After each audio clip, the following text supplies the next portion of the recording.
जब रज़ा ख्वाबे गिरा से सर उठाए, दौलते दीदार इश्क़े मुस्तफ़ा का साथ। अस्सलामु अलैकुम रहमतुल्लाहि व बरकातुहू। अस्सलातु वस्सलामु अलैका या रसूल अल्लाह, अस्सलातु वस्सलामु अलैका या नूर अल्लाह सल्लल्लाहु तआला अलैहि वसल्लम। मेरे प्यारे आका सल्लल्लाहु तआला अलैहि वसल्लम के प्यारे दीवानों, माह रमज़ानुल मुबारक अब हमसे रुखसत हो चुका है। अब हमें सोचना ये है कि माह रमज़ानुल मुबारक में तो हमने इबादतें की, जिक्र और अज़कार किए, तिलावत कुरान की, जो हो सका अल्लाह तबारक व तआला की तौफीक से हमने उसकी इबादतें अंजाम दी। अब हमें माह रमज़ान के ख़त्म होने के बाद क्या करना है? तो मेरे प्यारे आका सल्लल्लाहु अलैहि वसल्लम के प्यारे दीवानों, अल्लाह तबारक व तआला ने जो मुसलमानों पर रोज़े जो फ़र्द किए थे, उसका मकसद क्या था? रब तबारक व तआला ने कुरान मजीद में इरशाद फरमा दिया, बिस्मिल्लाहिर्रहमानिर्रहीम, या अय्युहल्लज़ीना आमनू कुतिबा अलैकुमुस्सियामु कमा कुतिबा अलल्लज़ीना मिन क़ब्लिकुम लअल्लकुम तत्तक़ून। ऐ ईमान वालों, तुम पर रोज़े फ़र्द किए गए जैसा कि तुमसे अगली उम्मतों पर फ़र्द किए गए थे, ताकि तुम मुत्तक़ी परहेज़गार हो जाओ। तो रब तबारक व तआला ने जो मुसलमानों पर रोज़े फ़र्द किए थे, उसका मकसूद क्या था? कि मेरे बंदों पे तक़वा परहेज़गारी की सिफत आ जाए, मेरे बंदों में गुनाहों से बचने की और नेकियां करने की तौफ़ीक़ पैदा हो जाए। तो रोज़ों का मकसद क्या था? बंदों में तक़वा परहेज़गारी की सिफत को पैदा करना था। तो अब हम ये सोचे, रमज़ानुल मुबारक के बाद ये सोचे, रमज़ानुल मुबारक के बाद क्या हम में ये तक़वा परहेज़गारी की सिफत पैदा हुई? क्या गुनाहों से बचने का जज्बा पैदा हुआ? क्या नेकियों में आगे बढ़ने का जज्बा पैदा हुआ? हमें अब ये सोचना है मेरे प्यारे आका अलैहिस्सलातु वस्सलाम के प्यारे दीवानों, क्या हम झूठ से बचने का जज्बा पैदा हुआ हमें? क्या झूठ, ग़ीबत, चुगली, लड़ाई झगड़े से बचने का जज्बा पैदा हुआ? आँखों के गुनाहों से बचने का क्या जज्बा पैदा हुआ? कानों के गुनाहों से बचने का क्या जज्बा पैदा हुआ? मुख्तसर ये, क्या हमसे सगीरा और कबीरा गुनाहों से बचने का जज्बा हमें पैदा हुआ? इससे बचने की क्या हमें सिफत पैदा हुई? तक़वा परहेज़गारी क्या हमारी फितरत में आई या ना आई? इसका हमें जायज़ा लेना है। मेरे प्यारे आका अलैहिस्सलातु वस्सलाम के प्यारे दीवानों, आज हम गौसे आज़म का नाम बड़े शान से लेते हैं, गरीबन नवाज का नाम बड़ी शान से लेते हैं, बंदा नवाज का नाम बड़ी शान से लेते हैं, औलिया कराम का नाम बड़ी शान से लेते हैं और उनकी अकीदत में मुब्तला होने का दावा भी करते हैं, उनके नाम की फातिहा नियाज भी करते हैं। लेकिन उनमें और हम में क्या फ़र्क था मालूम है? उलमा इरशाद फरमाते हैं, हम में और औलिया कराम में यही फ़र्क था कि आम मुसलमान रमज़ानुल मुबारक में अल्लाह तबारक व तआला का जो खौफ दिल में रखता है, हर लम्हा अल्लाह तबारक व तआला से जो डरता है कि मेरा मौला मुझे देख रहा है। एक 10 साल का बच्चा है, 8 साल का बच्चा है, अगर वो खुदा की तौफीक से रमज़ान में रोज़ा रहता है तो पूरे घर में अगर कोई नहीं भी होता, घर में पानी खाने की चीज़ें भी मौजूद है, पीने की चीज़ें भी मौजूद है, अनवा अक़साम की नेमतें मौजूद है, लेकिन वो सिर्फ रब तबारक व तआला के डर से, उसके खौफ में मुब्तला होता है। कोई नहीं देख रहा, क्या हुआ? मेरी माँ नहीं देख रही, क्या हुआ? मेरा बाप नहीं देख रहा, क्या हुआ? मेरे भाई बहन नहीं देख रहे, क्या हुआ? मेरा मौला तो मुझे देख रहा है। ये खौफ उसके दिल में होता है और इसी खौफ और इसी यकीन की वजह से कोई ना होने के बावजूद भी कोई नेमत इस्तेमाल करके अपना रोज़ा वो नहीं तोड़ता। एक मुसलमान के बच्चे में रमज़ानुल मुबारक में ये खौफ खुदा आ जाता है, कोई नहीं देख रहा लेकिन मेरा मौला मुझे देख रहा है। लेकिन उलमा इरशाद फरमाते हैं, आम मुसलमान जो रमज़ानुल मुबारक में हर लम्हा अल्लाह से डरता है, हर लम्हा अल्लाह का खौफ रखता है कि मेरा मौला मुझे देख रहा है। औलिया कराम अपनी ज़िंदगी के हर लम्हे में वही खौफ खुदा में मुब्तला रहते हैं, हर लम्हा सोचते हैं। वो सिर्फ रमज़ान में नहीं डरते बल्कि बाकी 11 महीने भी अल्लाह तबारक व तआला से वो डरते हुए ज़िंदगी गुजारते हैं। मेरे प्यारे आका अलैहिस्सलातु वस्सलाम के प्यारे दीवानों, यही हम में और औलिया कराम में फ़र्क है। मेरे प्यारे आका सल्लल्लाहु अलैहि वसल्लम के प्यारे दीवानों, तो जो खुदा रमज़ानुल मुबारका में देखता है, आम मुसलमान क्या समझता है, सिर्फ रमज़ान में खुदा देख रहा है, बाकी 11 महीनों में हमारी ज़िंदगी के अलग हो जाती है, सुबह शाम अलग हो जाती है। लेकिन मेरे प्यारे आका सल्लल्लाहु अलैहि वसल्लम के प्यारे दीवानों, जो खुदा माह रमज़ानुल मुबारका में हमें देख रहा है, वही खुदा शव्वाल में भी देख रहा है, वही खुदा दिलहज्जा में भी देख रहा है, वही खुदा ज़ीक़द में भी देख रहा है, वही खुदा रमज़ानुल मुबारका के ख़त्म होने के बाद शव्वालुल मुकर्रम से लेकर शाबानुल मुअज़्ज़म तक 11 महीनों में वही खुदा हमें देख रहा है। तो अब अगर ये ख्याल पुख्ता हो जाए, ये यकीन पुख्ता हो जाए, ये खौफ खुदा हमारे दिलो दिमाग में जागुज़ी हो जाए कि मेरा मौला मुझे देख रहा है, तो इंसान गुनाहों से बाज रह सकता है। असल बात है इस यकीन के पैदा होने की, असल बात है इस खौफ खुदा के पैदा होने की। जब इंसान के दिल में खौफ खुदा पैदा हो जाता है कि मेरा मौला मुझे देख रहा है, तो इंसान गुनाहों से बाज आता है और नेकियों की जानिब गामजन होता है। मेरे प्यारे आका सल्लल्लाहु अलैहि वसल्लम के प्यारे दीवानों, एक मिसाल के जरिए अपनी बात अर्ज करना चाहता हूँ। आज दुनिया में हकीकी बहादुर और हकीकी पहलवान लोग किसको समझते हैं? जो दुश्मन से कुश्ती लड़कर उसे नीचे गिरा दे, उसे शिकस्त दे दे, उसे बहादुर समझते हैं, या जो दुश्मन को खंबे से या सुतून से बांध कर मार मार कर उसे खत्म कर दे, उसे पहलवान और बहादुर कहते हैं? तो आप कहेंगे, बेसाख्ता कहेंगे, नहीं, जो बांधे, जो खंबे से बांधकर, सुतून से बांधकर मार मार कर अपने दुश्मन को खत्म करता है, वो पहलवान नहीं, वो बुज़दिल है, वो कमजोर है। और हकीकी पहलवान, हकीकी बहादुर कौन है? जो खुले दुश्मन का मुकाबला करे और उसे लड़ भड़कर उसे शिकस्त दे, उसे नीचे गिरा दे, वही बहादुर होता है, वही हकीकी पहलवान होता है। तो बिल्कुल इसी मिसाल को सामने रखिए। अल्लाह तबारक व तआला ने अपनी रहमत कामिला से रमज़ानुल मुबारका में सरकश शयातीन को जकड़ दिया था, बांध दिया था, और बंदों के लिए गुनाहों का सामान बंद कर दिया था, नेकियों का सामान आसान फरमा दिया और गुनाहों से बचने का सामान भी पैदा फरमा दिया।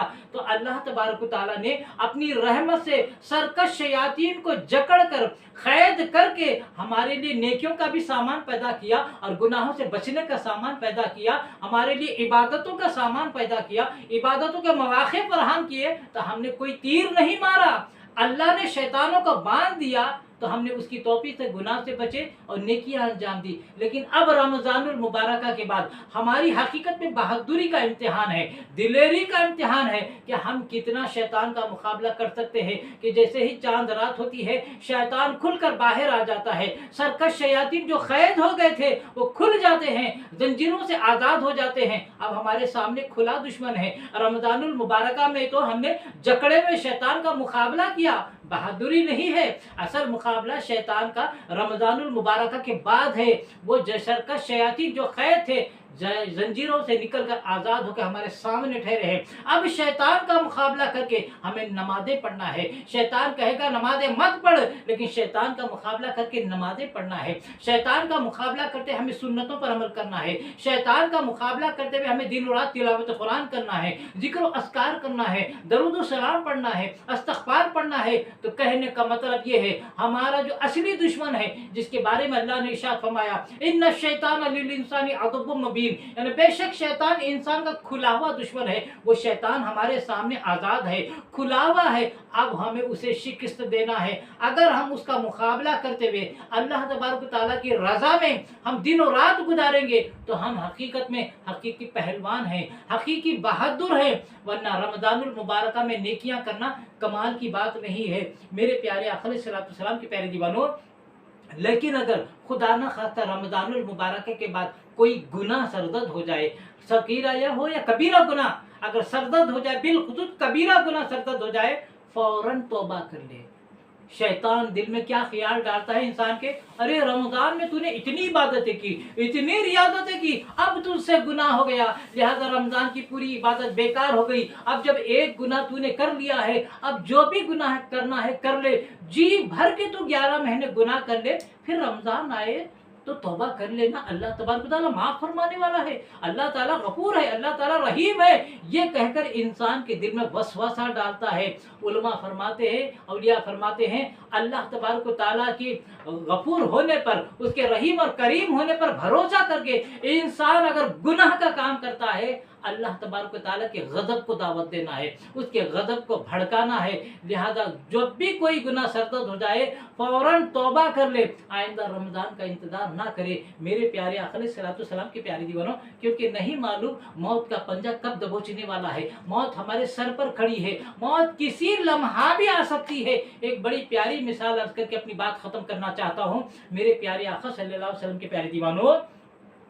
आज हम जब मोबाइल में बैलेंस डालते हैं, कोई 1 महीने का बैलेंस डालता है, कोई 2 महीने का डालता है, कोई 3 महीने का डालता है। जब बैलेंस खत्म होने वाला होता है तो बैलेंस खत्म होने के पहले, पैकेज खत्म होने से 7 दिन पहले से इंफॉर्मेशन आती है, आपका पैकेज खत्म होने के लिए 7 दिन है, आपका बैलेंस खत्म के लिए 6 दिन है, 5 दिन है, 3 दिन 2 दिन है, आपका बैलेंस आज 7 बजे शाम को खत्म हो जाएगा। लिहाजा जल्द से जल्द अपने मोबाइल को रिचार्ज करा दो। तो मेरे प्यारे आका के प्यारे दीवानों, मोबाइल का बैलेंस खत्म होने से पहले आपको मैसेज आता है, इतने दिन है या इतने घंटे हैं आपका मोबाइल में रिचार्ज खत्म हो जाएगा, फौरन रिचार्ज करा लो, बैलेंस खत्म होने वाला है। लेकिन गौर का मुकाम है, मौत का फरिश्ता आने से पहले आपको वो कोई मैसेज नहीं भेजता। 7 दिन के बाद मैं आऊंगा रूह कब्ज करने के लिए, 6 दिन के बाद आपको रूह कब्ज करने के लिए आऊंगा, 5 दिन, 4 दिन, 3 दिन, 2 दिन, हत्ता के इंसान का इंतकाल होने से पहले 1 मिनट पहले तक उसे मालूम नहीं होता कि 1 मिनट बाद मैं दुनिया से रुखसत हो जाऊंगा। मौत का फरिश्ता आता है, उसकी मौत का वक्त आते ही मौत का फरिश्ता आकर उसकी रूह को कब्ज कर लेता है और इंसान दुनिया से चला जाता है। ये मौत का हाल है।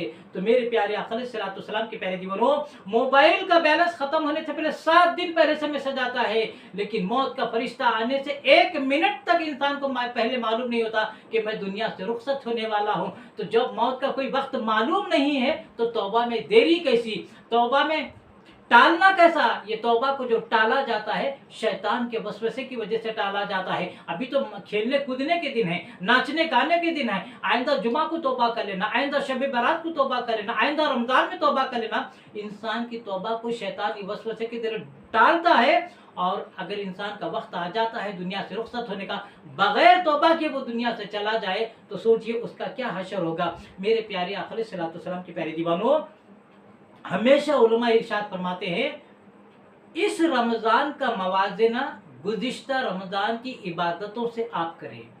यानी गुज़िश्ता रमज़ान में हमने जितने रोज़े रखे, जितनी तरावी पढ़ी, जितने ज़िक्र अस्कार किया, क्या इस रमज़ान में हम वैसे ही कर रहे हैं या उससे कम इबादतें कर रहे हैं या उससे ज़्यादा इबादतें कर रहे हैं। अगर कम इबादतें इस रमज़ान में कर रहे हैं गुज़िश्ता रमज़ान के मुकाबले में तो उसे ज़्यादा करने की कोशिश करें, और अगर गुज़िश्ता रमज़ान से ज़्यादा इबादत अल्लाह की तौफीक से इस रमज़ानुल मुबारक में हो रहे हैं, अल्लाह का शुक्र अदा करें। उसी तरह रमज़ानुल मुबारक से 11 महीने पहले हमारी जो ज़िंदगी गुजर रही थी, जितने गुनाह हम कर रहे थे, जितनी नेकियां कर रहे थे, उन 11 महीनों से रमज़ान के बाद अब जो महीने शुरू हुए उनका मवाजना करें। यानी रमज़ानुल मुबारक अब जो चंद दिन पेशतर रुखसत हुआ, उससे 11 महीने पहले हमारी जो जिंदगी गुजर रही थी, हम जितने गुनाह कर रहे थे, अब देखें कि रमज़ान के ख़त्म होने के बाद क्या हम गुनाह कम कर रहे हैं, उन 11 महीनों के मुकाबले गुनाह कम कर रहे हैं, उन 11 महीनों की नेकियों से ज़्यादा नेकियां अगर हम कर रहे हैं, अल्लाह का शुक्र अदा करें। अगर हम गुनाह ज़्यादा कर रहे हैं, नेकियां कम कर रहे हैं, अल्लाह तबारक तआला से तौफीक मांगे और ज़्यादा से ज़्यादा कोशिश करें कि रमज़ानुल मुबारक से पहले के 11 महीने की जो ज़िंदगी थी उससे बेहतर ज़िंदगी आखिरत के हिसाब से गुनाहों से बचते हुए ज़्यादा से ज़्यादा नेकियां करते हुए इन 11 महीनों को गुजारने की कोशिश करें। क्योंकि आपने सुना है कि जो शख्स रमज़ानुल मुबारक में गुनाह कौन करता है, जो साल के 11 महीने गुनाह करता है। लिहाजा इन 11 महीनों में अगर हम गुनाहों से बचे रहेंगे, रमज़ानुल मुबारक में भी हम अल्लाह तबारक तआला के फज़ल करते गुनाहों से बचे रहेंगे। आप तमाम से गुजारिश है कि आप तमाम मेरे चैनल मोहम्मद हफीज़ अहमद खान रज़वी को आप ज़रूर सब्सक्राइब फरमा लें और बेल आइकन को भी ज़रूर दबा लें, ताकि मेरी जानिब से जो भी वीडियो यूट्यूब पे अपलोड होती है सबसे पहले उसकी नोटिफिकेशन आप तक पहुंचती रहे। और कोशिश ये करें मेरे वीडियोस अगर पसंद आते हैं तो इसको लाइक करने के अलावा सदक़े जारिया के तौर पर ज़्यादा से ज़्यादा शेयर फरमाए और कमेंट्स के ज़रिए अपनी कीमती राय का इजहार फरमाए। अल्लाह तबारक व तआला से दुआ है कि रब तबारक व तआला हमें इसके रसूल में जीने और मरने की तौफीक अता फरमाए, रसूल आज़म सल्लल्लाहु अलैहि वसल्लम की सच्ची मोहब्बत नसीब फरमाए और हमें रमज़ानुल मुबारक की तरह खौफ खुदा रखते हुए बाकी के 11 महीनों में अल्लाह व रसूल को राज़ी करने वाली ज़िंदगी गुजारने की तौफीक अता फरमाए और ख़ातिमा फरमाए, तो ईमान पर ख़ातिमा अता फरमाए। वमा अलैना इल्लल बलागुल मुबीन। अस्सलामु अलैकुम रहमतुल्लाहि व बरकातुहू।